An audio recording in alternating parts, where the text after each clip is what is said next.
Hello, everyone, and welcome to Talk Nerdy. Today is Monday, November 24th, 2025, and I'm the host of the show, Dr. Cara Santa Maria. So a happy Thanksgiving to all of my American listeners. I am actually out of the country this week and will be, I think, actually on an airplane on Thanksgiving proper.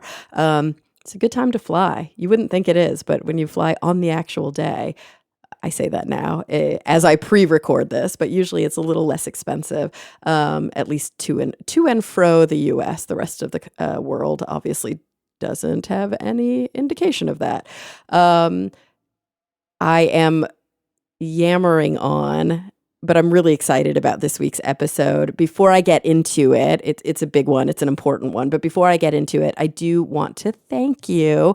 Again, Talk Nerdy is and will always be 100% free to download. We're coming up on the holidays now. I have been not working at the hospital during the entire credentialing process since March. I'm finally starting back up again in December. But this whole time I've just been podcasting. That's been my only source of income. Combine that with the incredible editing team and my just fearless and amazing producer slash executive assistant slash friend slash I don't know, emotional support, Noelle. You guys are making it so that I can pay those bills, and so I can pay those salaries, and it's just so important because the content that we discuss here on the show, I think you'll see in the next few weeks, it's just becoming increasingly relevant, increasingly necessary. So let me thank a handful of you, and then we'll get into why. This week's top patrons include Chuck Blell, David J.E. Smith, Daniel Lang, Mary Neva, Anu Bhadavaj, David Compton, Brian Holden, Gabrielle F. Jaramillo, Ulrika Hagman, Pasquale Gelati, and Joe Wilkinson. If you are interested in pledging your support on an episodic basis, all you've got to do is visit patreon.com, that's patreon.com/talknerdy to learn more. Okay, this is a big one.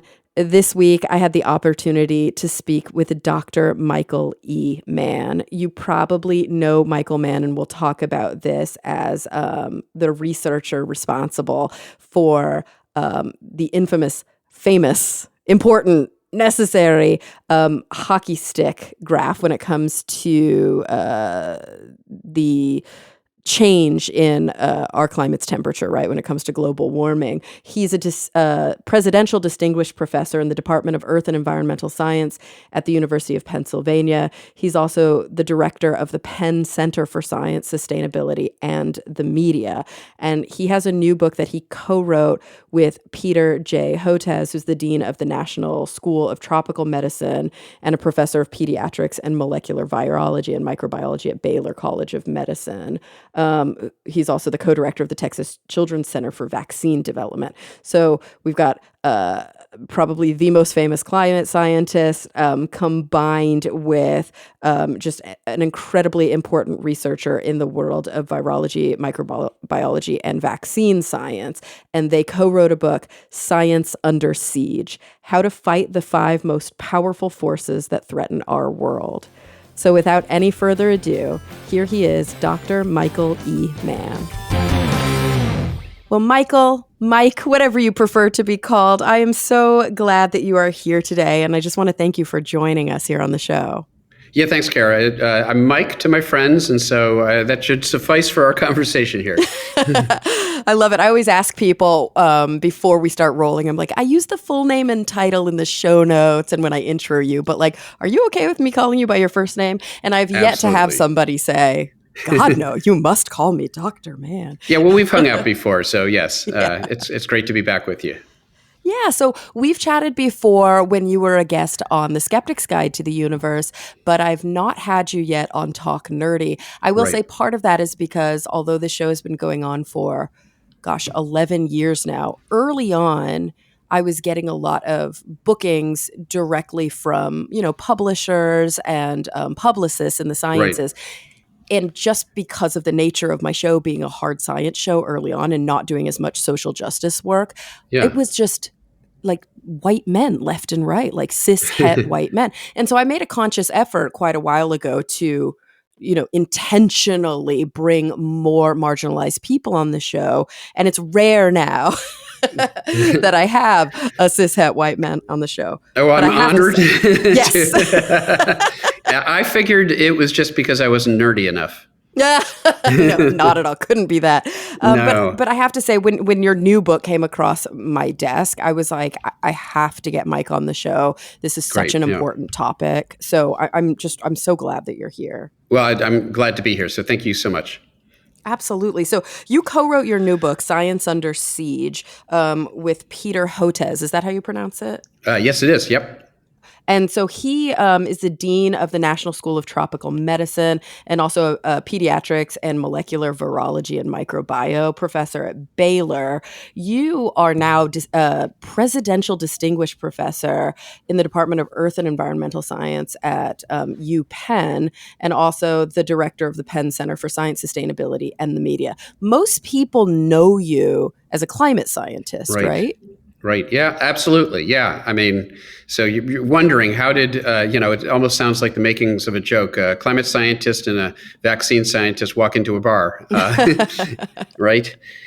Right. But obviously, those are two areas that are, under siege. Those are two areas that have become deeply exactly. politicized.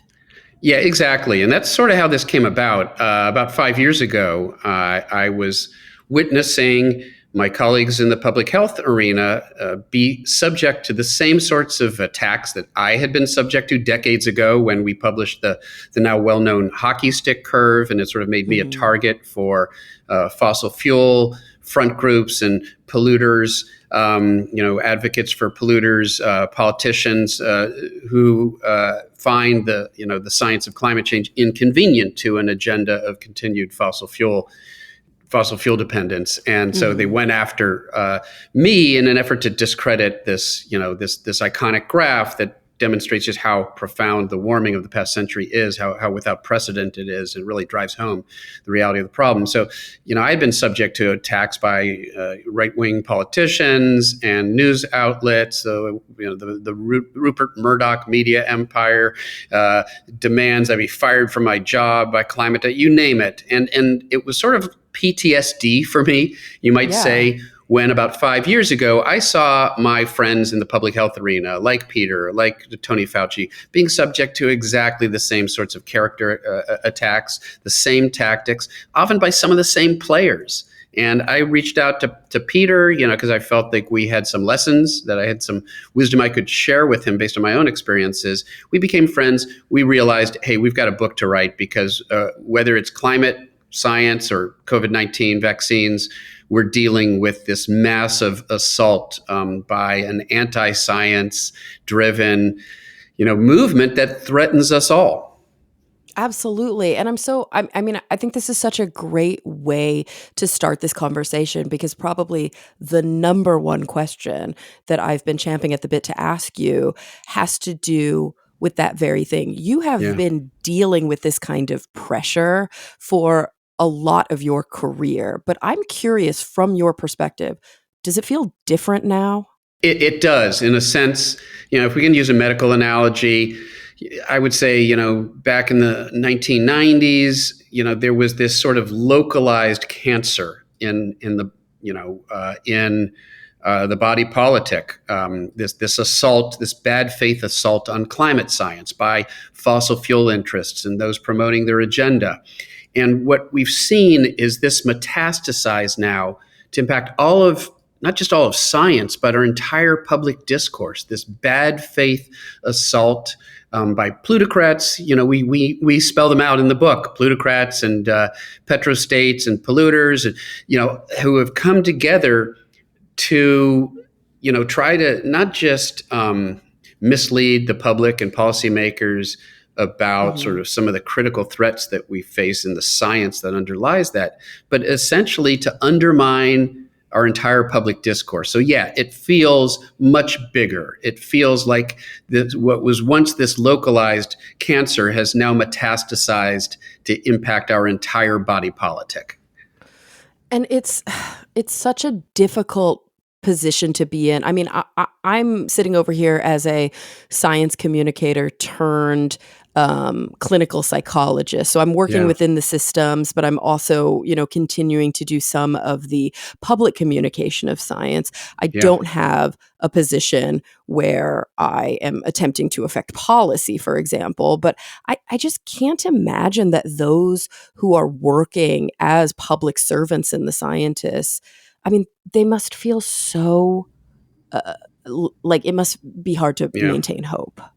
Yeah, I mean, and we hear from some of them. We hear from Peter, certainly hears from colleagues, some of the career scientists who worked in NIH and Center for Disease Control, CDC, and I hear from some of my colleagues who are at science institutions that are involved in some way in atmospheric science or ocean science or climate science, NOAA, the EPA, et cetera.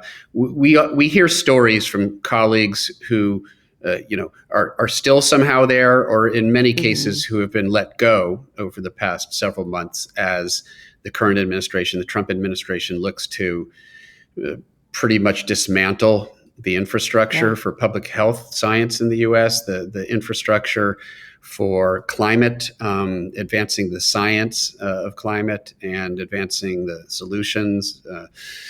It's demoralizing, I know, for these folks. Many of them are without jobs, but more than that, this was their life's work. They were, we're talking about career scientists who had no, you know, didn't go into this for any political agenda. They went into it Mhm. because they loved doing science and they wanted to do science for the public good. And now we have a government that, there's no other way to put it, is trying to weaponize anti-science for the public bad. Yeah.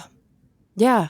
And I mean that's something that's so obvious to those of us who have dedicated our lives to scientific inquiry and to kind of Yeah. understanding and utilizing the scientific method, but it Yep. makes me wonder, like, maybe this is the psychologist in me, but I'm always trying to sort of empathize, hard as it may be, with the position of the current administration or of Project 2025 or of like whichever Yeah. architects you want to talk about. Yeah.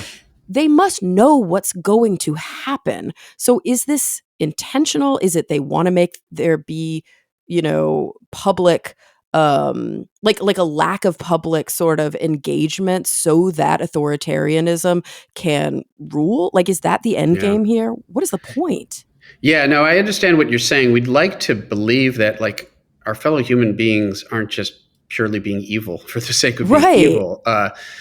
Unfortunately, in the world, and there's a famous quote attributed to Upton Sinclair, the early sort of public figure, journalist, muckraker in the early 1900s.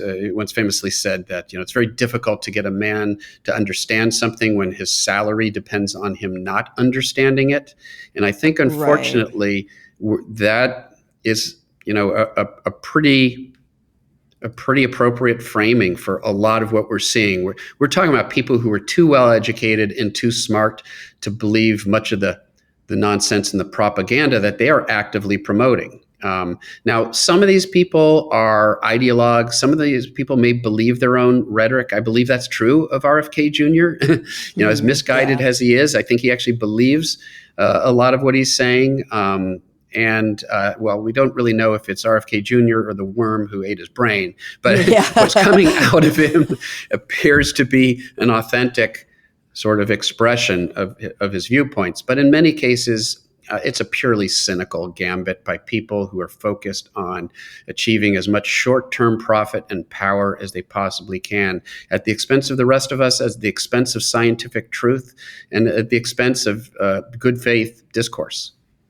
Absolutely. And I think it's such an important point that we cannot look at what is happening right now in a vacuum. We can only look at it in the context of this sort of like deregulated capitalism, of this like era of Yeah, extreme wealth and extreme income inequality. And I yeah, think that you made a really good point there that bears sort of amplifying, which is there's a big difference between the architects and the propagandists yeah, and then the people who believe them. The people who are Yeah. harmed by them vote for them, and maybe continue to amplify their message, but we're not the architects of that message. Yeah, thanks. That's such an important distinction. It's one that we do try to draw out in the book. Many of the folks who are down in the trenches, of social media, not the bots and the professional trolls, but actual real people who have fallen victim to this disinformation campaign. And I use the term victim pointedly because they're victims of a disinformation campaign. Now, those who are behind the campaign, well, those are the villains in this story. But the ordinary people who believe what they're hearing because they're bombarded by this disinformation, because there are rhetoricians who are especially skilled at sort of tapping into the reptilian parts of the human brain.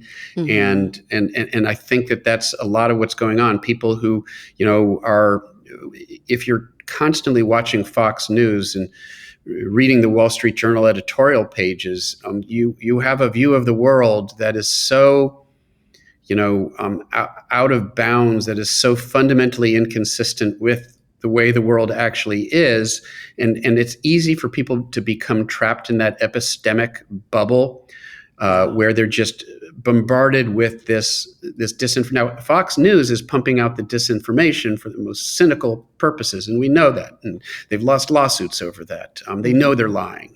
It's been proven in court that they know they're lying. But it's the people who are listening to them. In many cases, and we might not like their politics. They might be MAGA, what have you. We might not agree with them. But nonetheless, in a very real sense, they are victims of this disinformation campaign. Absolutely. And they're victims in part because they're being convinced to support policies and to vote against their own interest, whether it's public health, whether it's the future of the planet for their children, et cetera. Yeah, doubly victimized because, number one, they are going to be harmed. I mean, just like any progressive, a conservative is going to be harmed by these policies as well. And number two, they're sort of facilitating their own demise without even, in a lot of ways, being duped into facilitating their own demise. Yeah, that's what's so tragic here. No question about it. And so, I'm curious, we sort of already mentioned, but obviously we can go a bit deeper. In the book, you guys sort of divide it into like the forces that are threatening science right now into like 5 Ps. And in a way, we've already touched on plutocrats and propagandists. What are the other 3? Yeah, so the plutocrats, the Koch brothers, Rupert Murdoch, Elon Musk, who control the purse strings, who fund the disinformation and for their own ideological or political or self-interest. Then, the petrostates, Russia, Saudi Arabia, you would have to say the United States right now, under Trump and Republican Congress. Countries that basically have an anti-science agenda with respect to clean energy and climate driven by, their dependence on fossil fuels for their economy. So those are the petrostates. And this is synergistic because often these forces are interacting, they're working together. I would put there are 2 more Ps that aren't technically part of the 5, the polluters and the politicians of those petrostates who enable that agenda. And then, real quick, before you move on, would you consider, because, obviously petro kind of denotes fossil fuels, but would you also consider like the rare earth metals and the mining industry and all of these sort of newer requirements to kind of keep up with current technology in that bucket? Yeah, absolutely. And one of the things that Peter and I talk about is, even though we use that term petrostate, in part because I'm wedded to alliteration. So therefore we had to find, P's, like a peas in a pod, but these 5 P's. But one of the things we talk about is there is this historical relationship between resource extraction driven economies and that's the sense in which we're using petrostates, not just oil, natural gas, and coal, fossil fuels, but extractionist countries whose economy is primarily driven by the extraction of natural resources. These countries tend to be authoritarian. They tend to have an anti-science agenda.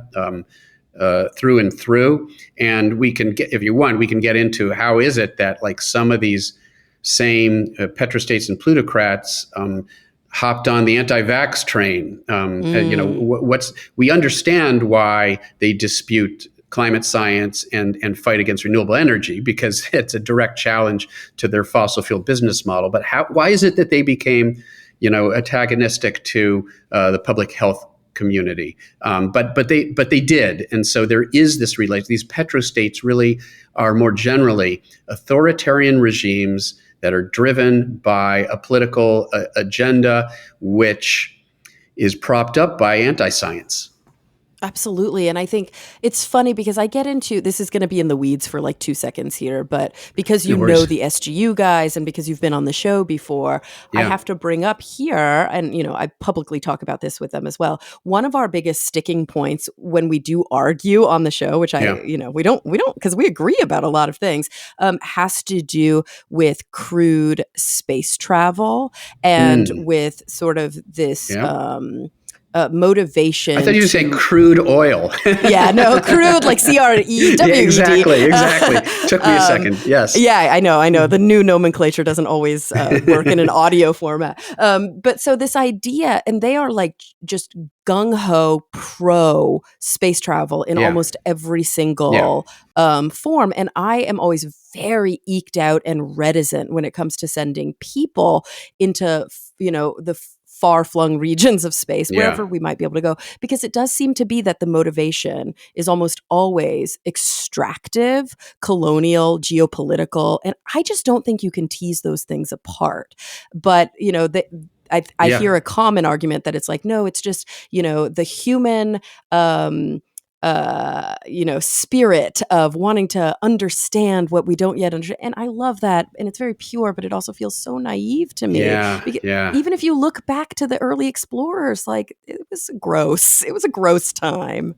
Yeah. Well, no, it's a fascinating topic. I've seen that same tension in conversations with fellow science advocates. And I think it's historical in part. I think it's part of the historical legacy of, Carl Sagan and my friend Bill Nye, who still very much support that because there's something that it just somehow something in our consciousness. And in fact, Sagan has a wonderful discussion of this. I forget which book. It might be Pale Blue Dot. In one of his books, it's like, why as a species are we driven, almost it's in our constitution, to boldly go where no human has gone before, right? And space travel is an extension of that, but it's what drove migrations, this need to diversify, this need to find new groups of people to expand our horizons,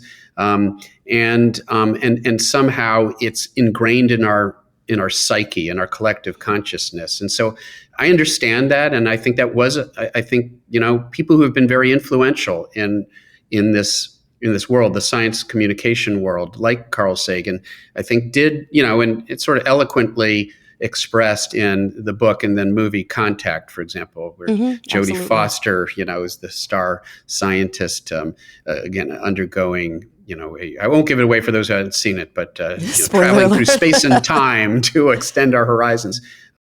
So I think it's there. I think it's culturally there in our world, in the world of science communication. But there is, there's this conflict because you're right. From a purely cerebral standpoint, if we're, if we're talking about what's the most efficient way for us and the safest way for us to extend our knowledge, it's not clear that it's necessary.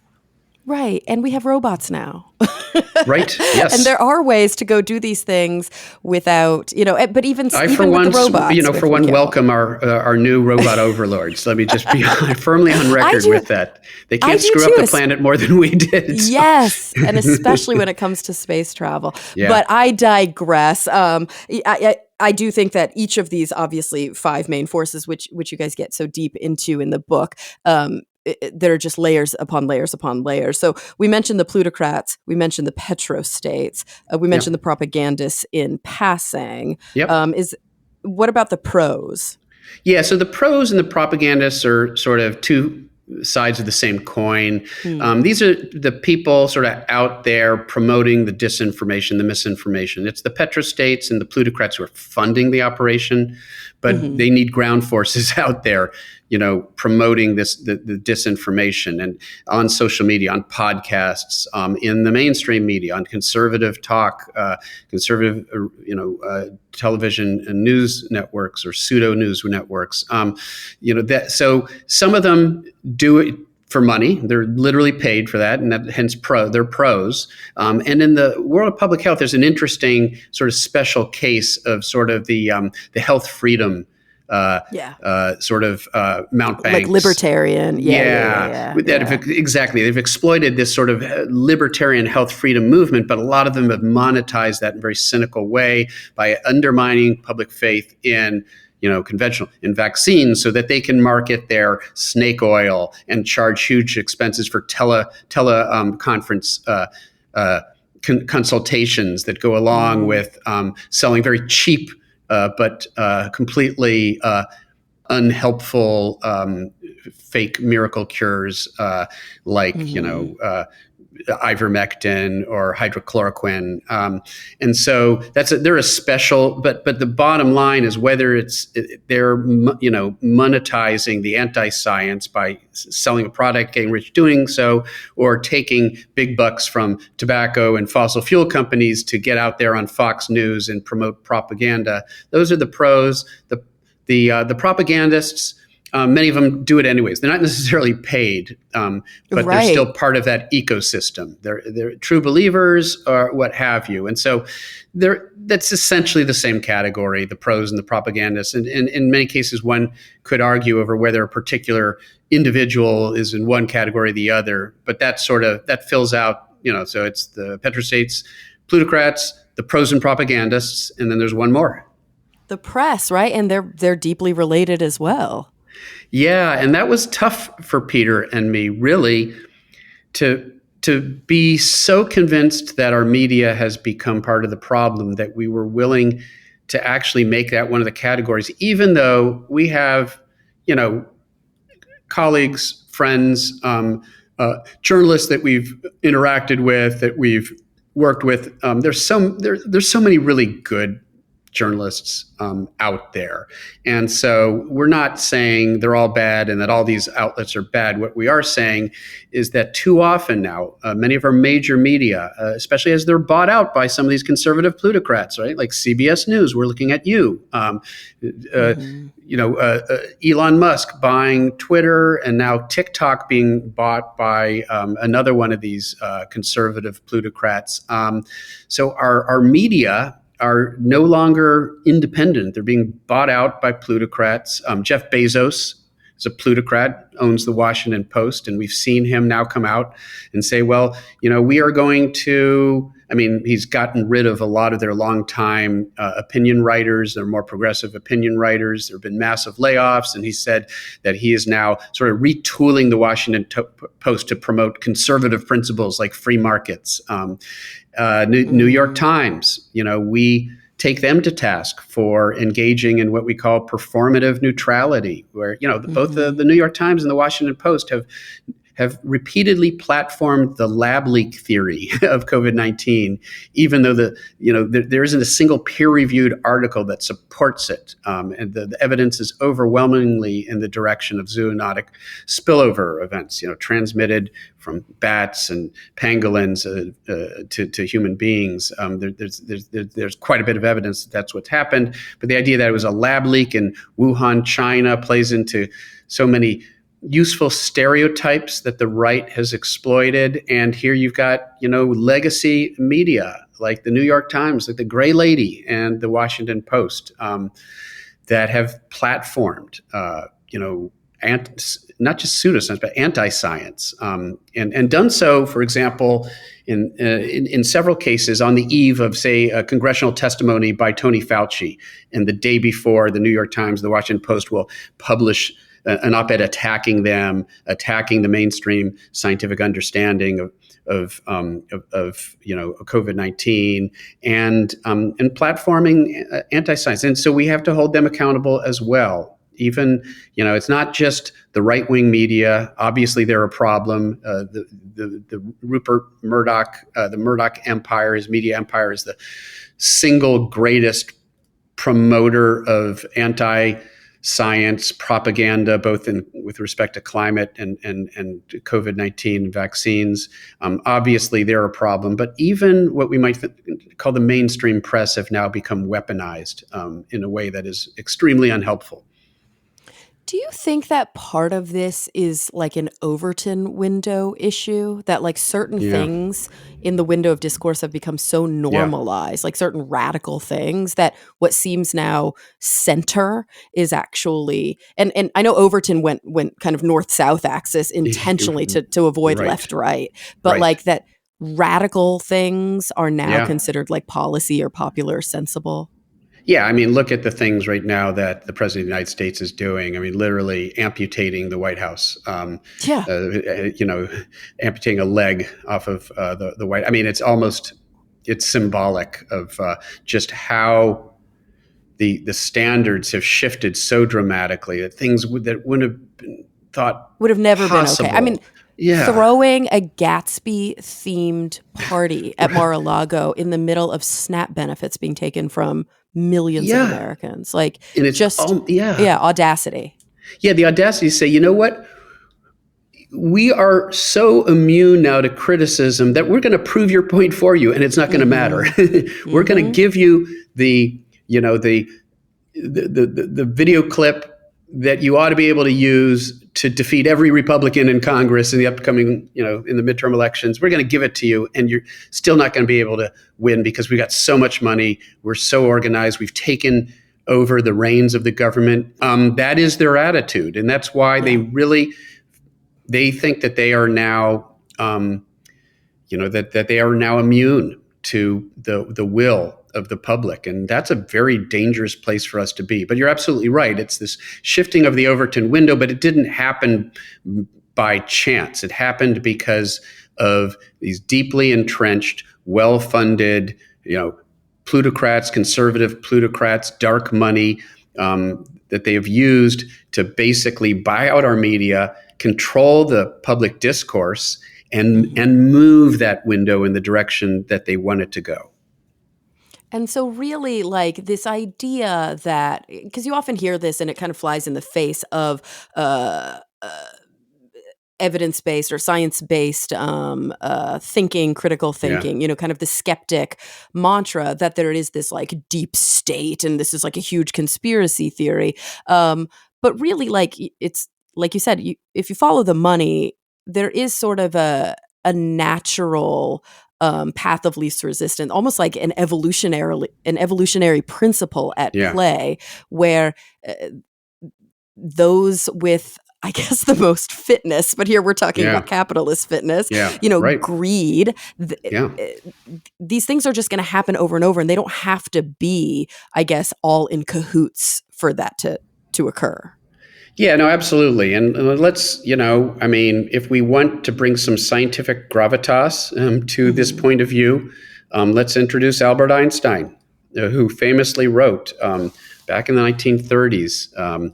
And I think it was some sort of commentary that he wrote on sort of American politics and where it was headed. And he warned that a capitalist system where media outlets, where our media can be owned by individuals, it can be bought out using private capital, that inevitably the equilibrium of that system, let's Hmm. make this physics, the equilibrium of that system is a system where a small number of extremely wealthy people control the public discourse. And once they do that, democracy cannot function in the way the founding fathers imagined it would, because the assumption was that people would make decisions that, first of all, are informed by facts, but second of all, are in their own interest. And once you can get people to vote against their own interest, you have so much control, such extensive control of the media environment, that you can basically just you can pollute the entire public discourse with your own preferred framing and propaganda and talking points.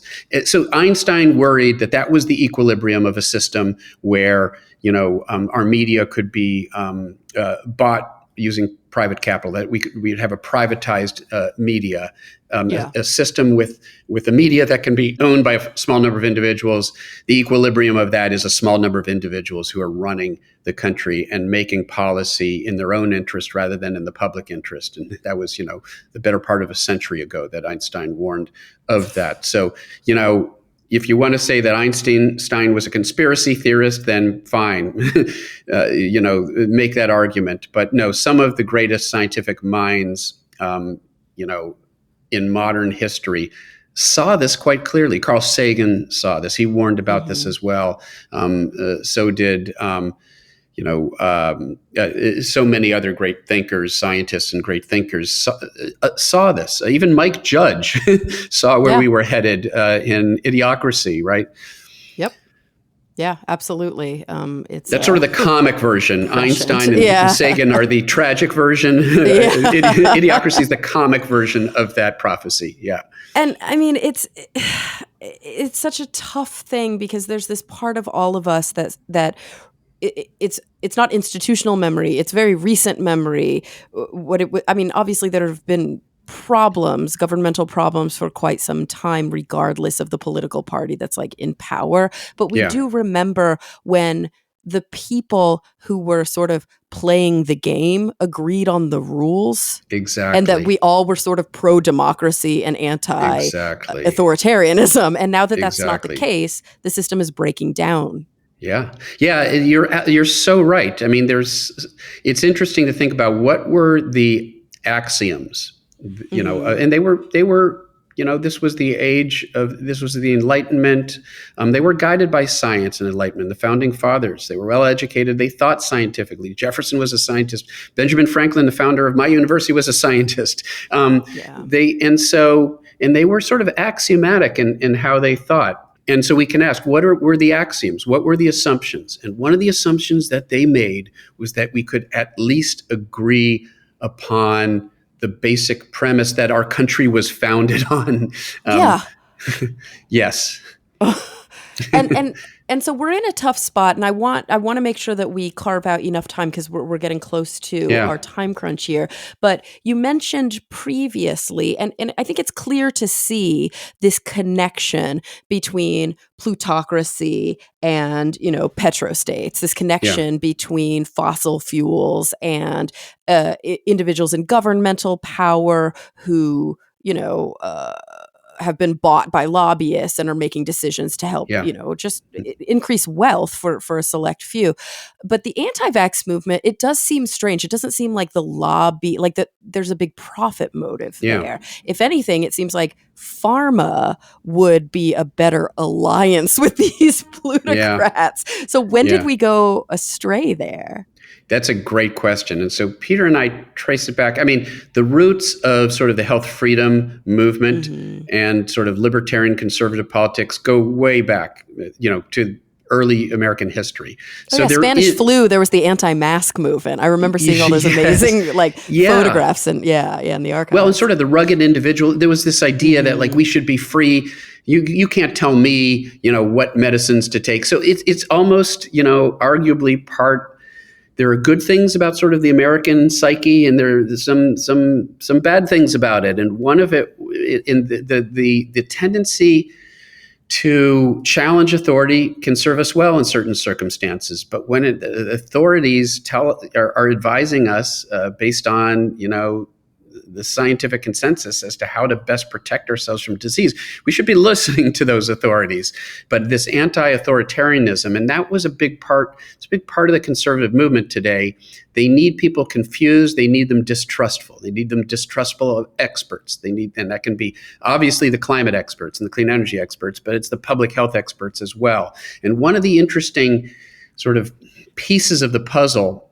So that's sort of the larger picture. The experts are wrong, and sort of weaponizing their base to reject, what experts have to say, because in that world of relativism where nobody knows who to trust, bad actors flourish, and can easily exploit that ignorance, and so that's a big part of it. But there's also a very specific thing that happened early on during the pandemic, when we needed to stem the spread of COVID-19, and so governments were instituting stay-at-home orders and lockdowns and policies to prevent the spreading of this disease, which was necessary to minimize the fatalities, which were, it was overwhelming the public health system.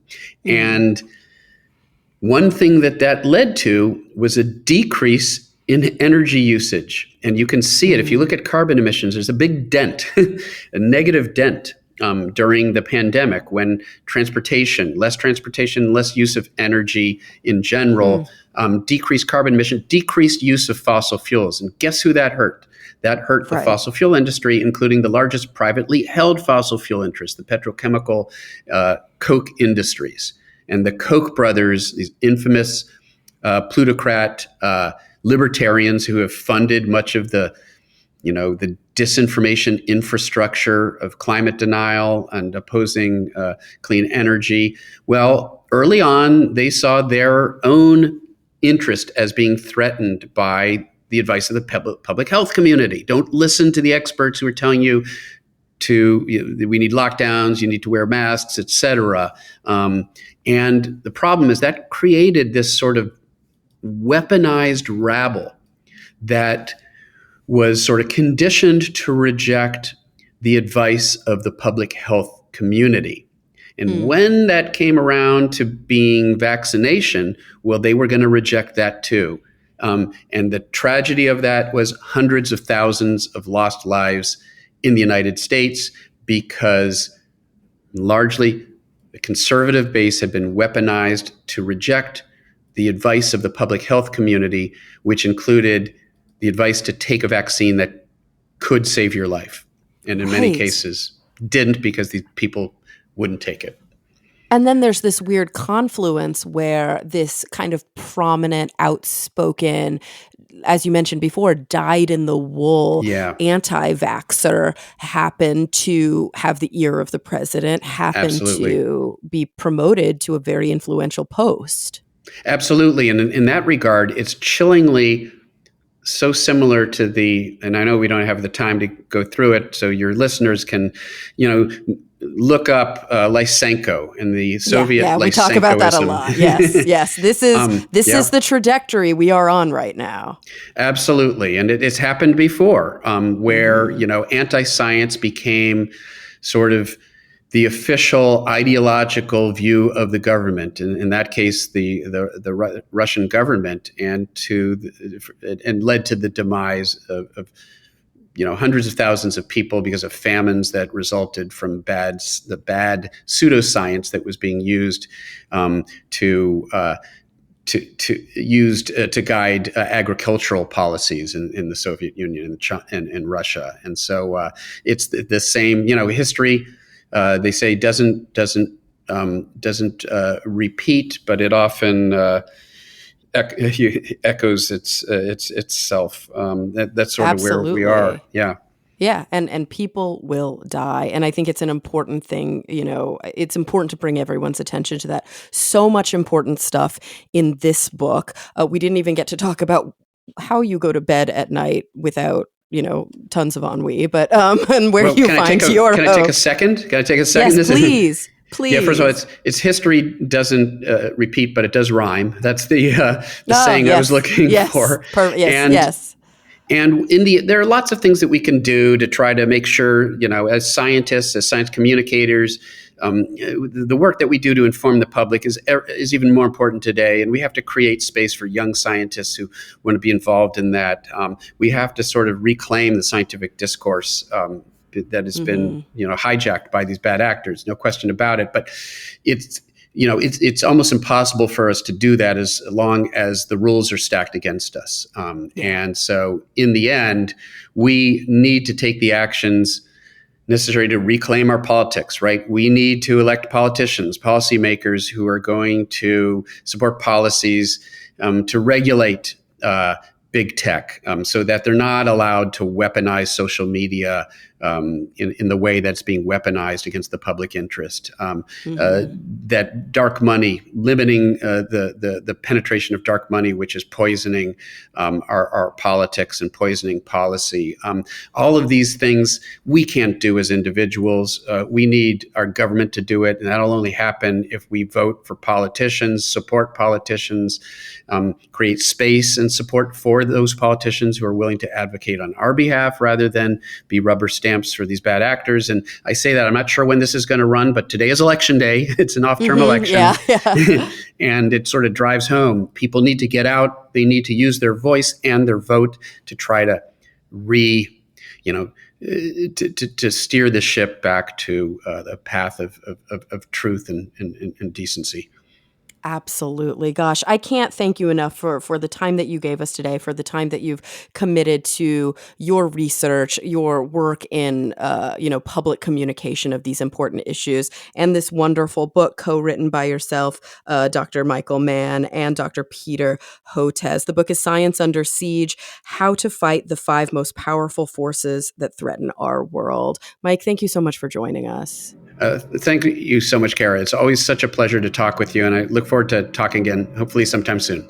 Absolutely. And everyone listening, thank you for coming back week after week. I'm really looking forward to the next time we all get together to talk nerdy.